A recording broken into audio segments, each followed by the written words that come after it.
What's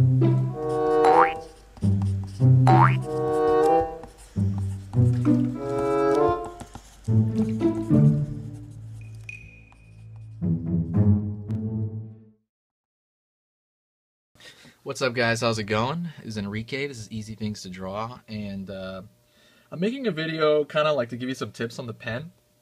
I've been putting out some speed sketches and stuff lately using this pen, and I've had a lot of questions in my inbox actually about it.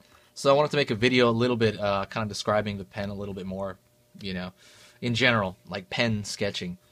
So the pen that I use is the Zebra F301. I've said it a couple of times. I like it. It's cool. The reason I like it, by the way, if you're living in the United States, I don't know about other countries, but in Office Depot, that's where I buy them. Office Depot, you can buy them at, that's where I buy them. Very available, very easy to get. If not, you can get them on the internet, but that's the Zebra F301. There was another one from Japan that I really liked, but it ran out of ink and I had to throw it away, and I don't know how to get another one. But, it's similar, you know. The reason I like it is because this has a very fine point compared to most ballpoint pens. You know what I mean? I feel I can get like a much thinner, wispier tip, you know, stroke, you know? And I like that. It makes me feel like I have more control over what I'm drawing. You know, the thinner and wispier I can do it. And I just feel like there's a lot of control over it. Another thing about it is if you're with any ballpoint pen, you gotta really, and I've said this a couple of times, sometimes you'll be doing this, shading in something, doing stuff like that, just drawing. There's gonna be some ink that piles up toward the top of the tip here. It just naturally happens no matter what. And it could just let out, like when you're doing that, boom, like a blot will come out. Like this like weird little creepy blot. And so what I do periodically, like every, I don't know, 10, 15 minutes, and it's just a habit now. I'll go like this and just take off. You know, you'll get some ink in your hand sometimes, like a little bit, not much. Or I'll just wipe it on my pants to kind of prevent that from happening.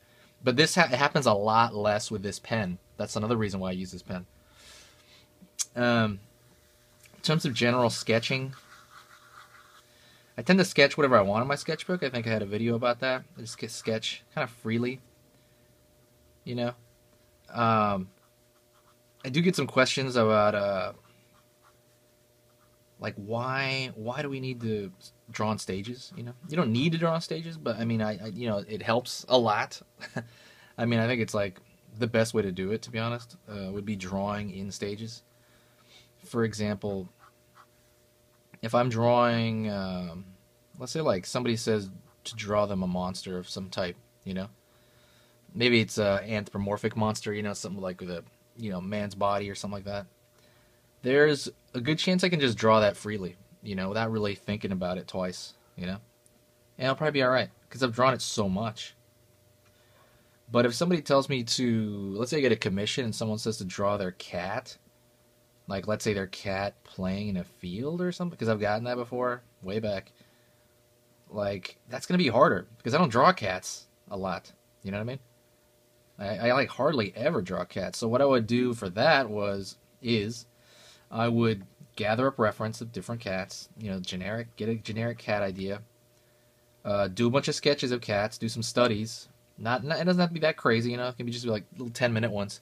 I just want to know how the joints of the cat will bend and things like that, and find out as much about it as I can. Maybe its head proportion into the proportion of the head to the body, things like that.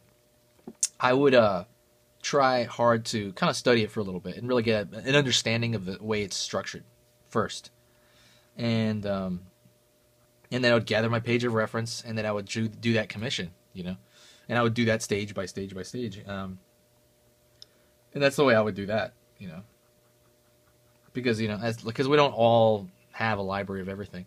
Let me give you an example of another thing. I went to school, and I don't want to. I'm very careful to say this little anecdote, because I know the person that I'm going to talk about. He's probably watching this, so I apologize.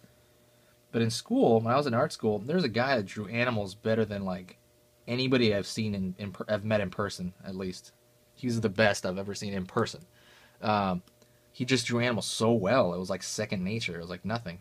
Like, I mean, all kinds of animals, like birds and dogs and, You know, he drew fictional animals really well. He knew the anatomy in and out. You know, he was really good. But his people were kind of not that great. They're not good. They're not awful, you know. But his people were not good. So he had a very uneven skill set, like I think I do as well, like most people do. And man, I really hope he's not watching this. But but yeah, anyways, it just kind of lets you know that like everybody's got their thing they draw really, really well, and that's probably what their sketchbook's going to be full of. It's going to be that thing, you know. No guy who draws Ninja Turtles, his whole sketchbook is like Ninja Turtles, sometimes Bane, sometimes the Hulk, and that's it. You know what I mean? I've said this before, but yeah, try to get yourself out there from stuff that you're not good at. I'm very bad at architecture. I'm still trying to learn that. I find that extremely boring. I'm trying to get better at that. I don't know why it's boring me so much, but gotta get into that more. I'm trying to force myself to think it's cool. I apologize to anybody who that's their thing, you know. But anyways, sorry that turned to kind of a rant because it's supposed to be about sketching in your sketchbook. But I'll title this thing something else, like general tips or something. I do have a question to leave you guys with. What is your guys' thing? What is something that you draw that's kind of like you do it kind of seamlessly, you know? Is there do you have something like that where you draw it kind of without thinking? Maybe without even setting it up, you'll just doodle it and like it just comes out pretty good. What's your thing? So that's a question I'm gonna leave with you guys today. Please comment in the comments below. I'm really curious about that actually. Anyways, that's about it.